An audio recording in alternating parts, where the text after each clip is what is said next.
कञ्चनपुरको बेलौरी नगरपालिका 1 र पुनर्वास नगरपालिका 4 स्थित शिवहरी सामुदायिक वनको परिसरमा आज चहल पहल छ। मैदानमा दुई स्थानीय क्लबका बीच फुटबल प्रतिस्पर्धा चलिरहेको छ। छेउमा रहेको मन्दिरमा भक्तजनहरू पूजा गरिरहेका छन् भने सामुदायिक वनको भवनमा पदाधिकारीहरू छलफलमा व्यस्त छन्। यी सबै गतिविधिले यो ठाउँलाई सामाजिक सहकार्यको एउटा राम्रो उदाहरणका रूपमा देखाइरहेका छन्। केही वर्ष अघि बेलौरी आउनेहरूका लागि भने आज देखिएका यी दृश्यहरू पत्याउनै गाह्रो पर्छ। हुन पनि वन क्षेत्रको स्वामित्व, प्रयोग र व्यवस्थापनका विषयमा वर्षौंदेखि यहाँका समुदायका बीच ठूलो विवाद थियो। यो विवादको कारण बनेको थियो शिवहरी सामुदायिक वनको 20 हेक्टर जमिन, जसमध्ये 8 हेक्टर क्षेत्रमा जनक त्रिवेणी महिला समूहले वृक्षारोपण गरेर जङ्गल हुर्काएका थिए। उनीहरूले आफूले हुर्काएको वन आफ्नै स्वामित्वमा राख्न चाहन्थे। अर्कोतिर लक्ष्मी युवा क्लबले वन परिसरमा खेल मैदान बनाउन माग गरिरहेको थियो। अनि सामुदायिक वन समितिले भने सबै वन क्षेत्रलाई समितिको स्वामित्वमा राख्नुपर्ने माग गर्दै आइरहेको थियो। सबैको आफ्नो अडानका कारण विवाद निकै बढ्यो र स्थानीय पालिकादेखि डिभिजन वन कार्यालय, जिल्ला प्रशासन कार्यालय र अदालतसम्म पुग्यो। तर पनि कतैबाट यो विवादको समाधान निस्किएन। यो त्रिपक्षीय विवाद करिब 2 दशकसम्म चल्यो। एका घरका मानिसहरू पनि फरक फरक पक्षमा थिए, जसले गर्दा उनीहरूका बीचमा समेत बोलचाल बन्द भयो। हात हालाहालको अवस्थासम्म सिर्जना भयो। अब लडाइँ झगडा हुन्थ्यो, अब मुद्दै चल्यो भनौँ। अब कोही महेन्द्र पुगे, कोही काहीँ पुगे, कोही काहीँ पुगे। माकुरा समूह आउनुभयो, सबैलाई जम्मा गरेर यो समूह बसालेर अनि अब सबै कुरा बुझ्दा भनौँ। अब यताको कुरा उताको कुरा यता गर्दा अब अहिले सबै राम्रै भयो भनौँ। कोही झन्किए, कोही फन्किए, कोही अब महेन्द्र अड्डा अदालत पुगेका पनि सबै शान्त भए। यो समिति दुई पक्षीय समितिमा महिला दिदीबहिनीको र यो शिवहरी सामुदायिक वनको समितिको भेट भयो बाटोघाटोमा भने पनि यिनीहरूको बोलचाल हुँदैन थियो। अहिले हामी खुल्ला छौँ सर, कसैमाथि हामीको कुनै केही छैन। हामी एक भयौँ, हामी एक हो, यो वन भनेको हाम्रो हो, हामीले गर्नुपर्ने रहेछ। हामीले जानी या नजानी जे भयो जस्तो भयो हामीले गरेको हो, हामी एक हौँ भन्ने भएको छ। कुनै त्यस्तो फिल छैन अहिलेसम्म। त्यतिखेर त त्यो एकले अर्काको कुरै नसुन्ने एउटा कि त्यो यता दुश्मनी जस्तो कि भावना, त्यो कुनै कुरामा पनि मेल नखाने, कुनै कुरा सहमति नहुने। अब हामीभन्दा पनि पहिला अघिल्लो समिति थियो, उहाँहरूसँग चाहिँ धेरै हुने। बरु हामी आएपछि अब हामीहरूसँग चाहिँ अलि केही बसेर कुराकानी गर्ने हुने त्यस्तो चाहिँ भयो। पहिले चाहिँ साह्रै अप्ठ्यारै हुन्थ्यो अरे कि। बहुसरकारवाला यो विवादमा विक्रमसम्म 2076 सालतिर केही आशाको किरण देखियो। प्राकृतिक स्रोत द्वन्द्व रूपान्तरण केन्द्र नेपालले सबै पक्षलाई एउटै टेबलमा ल्याउने प्रयास गर्यो। जल, जङ्गल र जमिनका सवालमा सिर्जित द्वन्द्व र विवाद समाधानका सवालमा काम गर्ने उद्देश्यका साथ सन् 2013मा स्थापना भएको यो संस्थाले बेलौरीको यो विवाद समाधानका लागि पहल थाल्यो।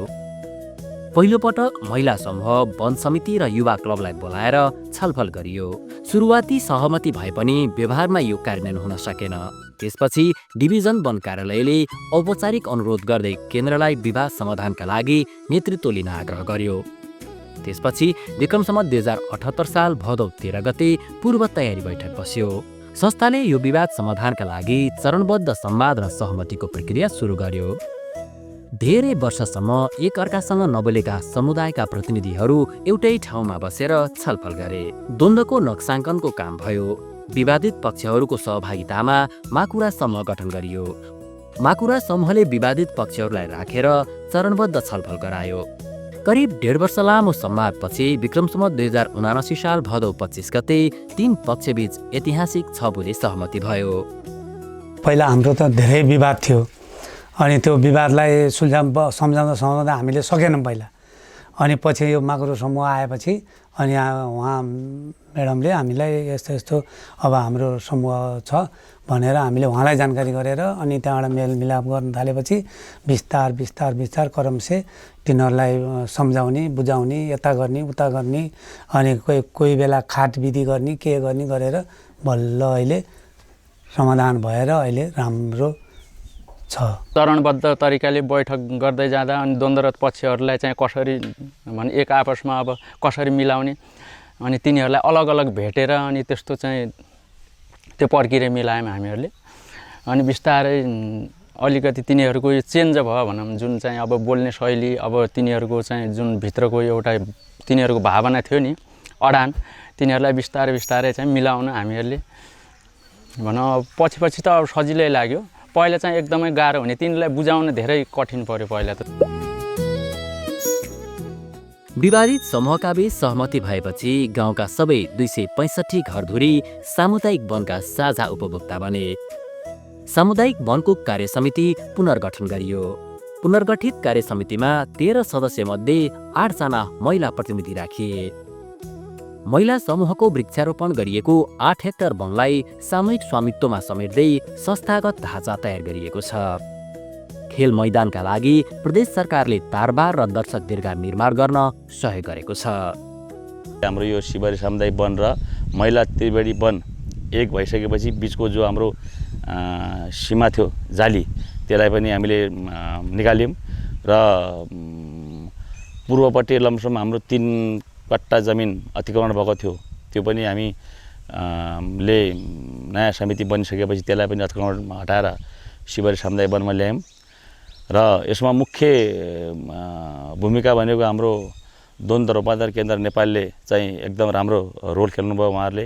उहाँहरूले चाहिँ होइन द्वन्द्वले त विनाशै हुन्छ, कहिले कसैको भलो हुँदैन भनेर बारम्बार हाम्रो म्याडमहरूले सरहरूले चाहिँ हामीलाई र महिलाहरूलाई क्लबहरूलाई मन्दिर समितिलाई पनि राखेर छलफल गरेर फिल्डलाई चाहिँ हरियाली खेल मैदान नामाकरण गरेर राख्यौँ। अब मन्दिर त यो जङ्गल अतिक्रमण गर्नु त पहिले पनि शिव मन्दिर थियो, यो विषयमा त मन्दिरहरू छँदैछन्। हिजो हात हालाहालको अवस्थामा पुगेका स्थानीय समुदाय अहिले सामुदायिक वनको उपभोक्ता बनेर एउटै समूहमा आबद्ध भएका छन्। उनीहरू नियमित बैठक बस्छन्, काम बाँडफाँड गर्छन् र संरक्षणको योजना बनाउँछन्। द्वन्द्व रूपान्तरणपछि अहिले सामाजिक सद्भाव फर्किएको छ। बेलौरी नगरपालिका र पुनर्वास नगरपालिकाले औपचारिक रूपमा अनुरोध गरिसकेपछि हाम्रो संस्थाले यहाँ चाहिँ प्रक्रिया सुरु गरेको हो र यो विवाद समाधान हुनुमा सबैभन्दा महत्त्वपूर्ण कुरा भनेको प्रक्रिया हो।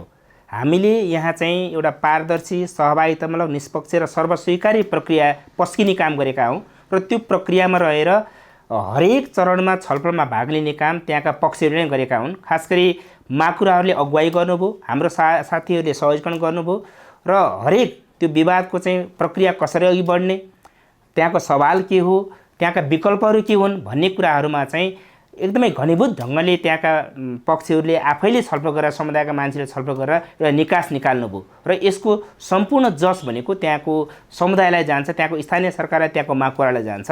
त्यसैले जोनपलले भन्ने गर्नुहुन्थ्यो, if you take care of the process will take care of the result भने चाहिँ हामीले यहाँनिर प्रक्रिया चाहिँ एकदमै सही ढङ्गले प्रयोग गर्ने कुरामा सहयोगन गऱ्यौँ र त्यो सम्पूर्ण कुरा चाहिँ त्यहाँको समुदायले गर्नुभयो र आज उहाँहरूले एउटा जितको अवस्थामा चाहिँ यहाँको विवाद समाधान गर्न सक्नुभयो। हामीले 7वटा बुदामा सहमति गरेका थियौँ। सहमति भएका 7वटा बुदामध्ये पूर्ण कार्यान्वयन भएको अवस्था छ। ती सामुदायिक वन, अनि त्यस त्रिवेणी महिला समूह, त्यसै गरी लक्ष्मी स्पोर्ट युवा क्लब, उहाँहरू अहिले एकमुष्ट एकै समूहमा आएर आबद्ध भएर शिवरी सामुदायिक वन एउटा ढिक्क भएर उहाँले काम गर्दै गर्नुभएको छ। स्थानीय पालिका र सरकारवाला निकाय प्राकृतिक स्रोत द्वन्द्व रूपान्तरण केन्द्र नेपालको सहजीकरणपछि वर्षौं पुरानो विवाद समाधान भएकोमा निकै खुसी छन्। यस किसिमको द्वन्द्व रूपान्तरणको प्रक्रिया अन्यत्र पनि लागू गर्न सके यसले समाजमा शान्ति स्थापनाका लागि निकै ठूलो सहयोग पुर्याउने उनीहरूलाई विश्वास लागेको छ।